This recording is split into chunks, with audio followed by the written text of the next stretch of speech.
Good afternoon, my peoples, and welcome back to the Counterattack. As you can clearly see, I am not at home. I am not in my studio right now. I am actually in southeast London right now. I was doing a little bit of traveling. I went to Spain. I got to see Barcelona play. That was actually a great experience to be at the Camp Nou. And now I am back in London again, and I'm going to the Villa game today. I'm not going to be able to film at the game, mostly because I don't think you're allowed to, and people hate it. But I'm still going to do a review for you. We still got to talk about the Fulham game. We're going to talk about the Villa game. I'm staying with friends here in southeast London, so why don't we go find out what they think? Let's go. My friend has ever so graciously allowed me to stay at her flat while I'm here in England, and we're going to find out what English people think. It's going to be great.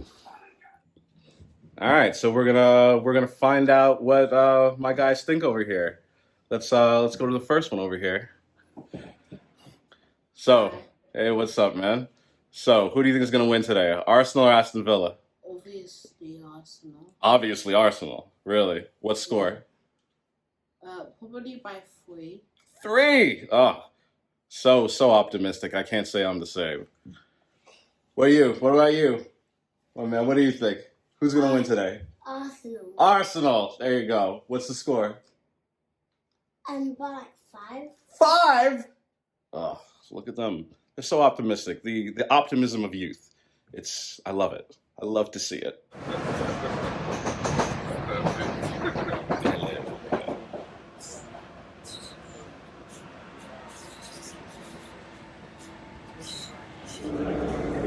Match day program all set. 1 hour to kickoff. Let's go. We're here live, pouring from the Emirates Stadium. Lineups just came out, and no Partey, no Zinchenko.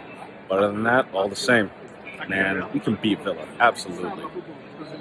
Well, my peoples, I finally made it back across the river here, back at my friend's flat in southeast London. I think I forgot just how long it takes to get out of the Emirates. But I made it back after the match, and ooh, boy, what a match it was. Wow. We started out the first half just completely on fire. You could tell that Aston Villa were completely overmatched. They looked quite stunned in that first half. Xhaka, I was going to save it until the end of this video to give him his flowers, but oh boy, he was absolutely running it in that first half. A really composed, aggressive performance from Granit Xhaka. I just love to see it. He is really thriving in Mikel Arteta's system. Gabriel Martinelli. Ooh, man. I was sitting sort of on the left-hand side of the stadium near the Aston Villa supporters, and every time that Gabriel Martinelli got the ball and ran at Matty Cash looked absolutely terrified. You could tell he had this man on toast. It was so great to see. But we didn't really grab the lead very early, even though we were dominating the game from the first whistle up until halftime. And we missed a few good chances. Bukayo Saka, he missed quite an open goal. From where I was sitting, I thought it was a hard angle for him to score, but rewatching it on TV, I saw it was quite a bad miss. And I was starting to feel to myself that, oh boy, is it going to be one of these days? The fan sitting next to me, he was like, don't worry, it's coming.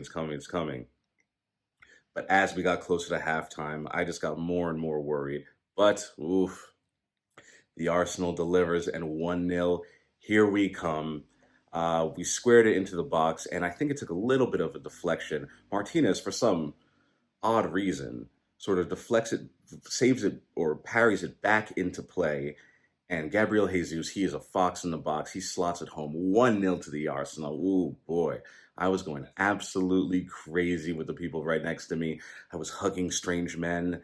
We were touching each other. It was a spiritual experience when Arsenal score at the Emirates and you support the team. It was just so great to be there. Tears in my eyes, joy in my heart, people. 1-0. Frankly, Villa were very lucky to only be down 1-0.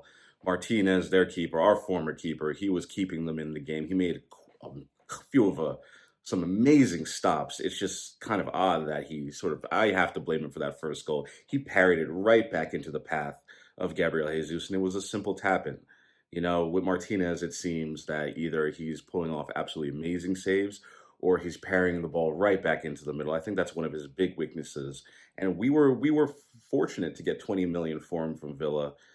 So the second half starts, and I was expecting more of the same from the first, but that is not what we got. Not at all. For the first 15 minutes of the second half, we kind of look asleep and we let Villa back into the match. They looked a little bit more confident attacking, but they still were not really doing much with it. Not much at all. And as the half wore on, we got better and better, and it looked like we were going to grab the second up until that corner kick. The corner kick comes in, and from where I was sitting, I was looking at the goal, and I thought to myself, that near post looks mighty open. And my worst nightmares came through. Douglas Luiz, I think it was, sends in the corner, and it goes straight in. On the replay, though, one of the Villa players is absolutely impeding Aaron Ramsey. I have no idea how VAR did not rule that out. Absolutely ridiculous call. You could see it on TV. You could see it live. You could absolutely see it live. He's absolutely impeding him. VAR should have taken it off, but of course they didn't. This ref today, I did not love him. I thought he was just a little bit too lax when it came to the Villa players fouling us because they were not really in the match in the midfield. Albert Sambi Lakonga, he had a great game along with Xhaka in the midfield. And the Villa players could feel that. And they were panicking. And when they panicked, they started fouling like crazy. But the referee, he took a lenient view of almost all of their fouls, but our fouls. First one, all of a sudden he finds his pockets and he gets his cards out. It was one thing. It's one thing to watch this on TV, but it's another thing to watch it live in the stadium, actually happening in front of your eyes. Sometimes TV can play tricks on you. Today I saw it live, and it was absolute nonsense from that referee. He should be ashamed. After Villa scored in that 75th minute, I was fearing the worst. I felt, oh, maybe are they going to get another lucky goal and go on to win, or are we going to drop 2 points here? But a few minutes later, I think it was, I don't know, something ridiculous, like 120 seconds later, we get our second goal. Bukayo Saka, who had been double teamed the whole game long, and honestly, he has not been in very good form, and he missed that open goal. So he brings it down the right-hand side, crosses it over to Martinelli, strikes it, I believe with his left foot. Martinez can't handle it. 2-1. I was going absolutely ballistic. Oh, so great to see a late goal go in at the Emirates with all the other Gooners. Oh man, I was on cloud nine, my people. All smiles. So you already know what it is. Arteta sends on Rob Holding to put five at the back, and we settled into our mid block, and that was it. Villa didn't really get another sniff, and that was the end of the match. 2-1, a really, really, really good win. 5 out of 5, 15 points from 15 points, top of the league. Oof. And it was just so privileged to be here in London to see it. I was here last in 2020. I got to go see the FA Cup match against Bournemouth. The FA Cup, that year we won the FA Cup, so that was special for him. But to be in the stadium, just to see the atmosphere that is responding to Mikel Arteta's team, it was really something to behold. Seeing the Ashburton Army dressed all in black, they were standing and jumping around and cheering from the first minute to the 95th minute. It was really great to see. Even when we let in that goal from the corner and it was 1-1, there was no real moans and groans. There was a little bit of disbelief for about 25 seconds, and then after that, everyone in the stadium went back to supporting the Arsenal, cheering them on, and really, it just felt like we were spurring them on to get that second goal, and they did really quickly. And that was the end of Villa. Really, really great match to be in. I am over the moon, my people. There are a few people I could give the man of the match to. Albert Samuel Lakonga, he was amazing today, really spreading the ball around. Defender Gabriel, I thought he played really, really well today.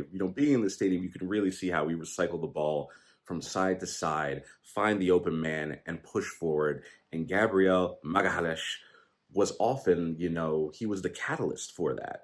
Almost each and every time. He played really well today. Obviously, Gabriel Martinelli and Gabriel Jesus got goals today, but the man of the match has to go to Granit Xhaka. And really, his performance just was defined when he was pushing the team forward. And we didn't score from this attack, but he just muscled John McGinn out of the way to push the team forward, and we got a chance out of it. We dominated Aston Villa today, and we would not have done it without Granit Xhaka. Top of the hat to you, sir. Thank you for sticking with me, my people. I am back home 2 days from now. So I will see you all then. We got Manchester United coming up. We need to make it 6 out of 6 and stay top of the league. Take care.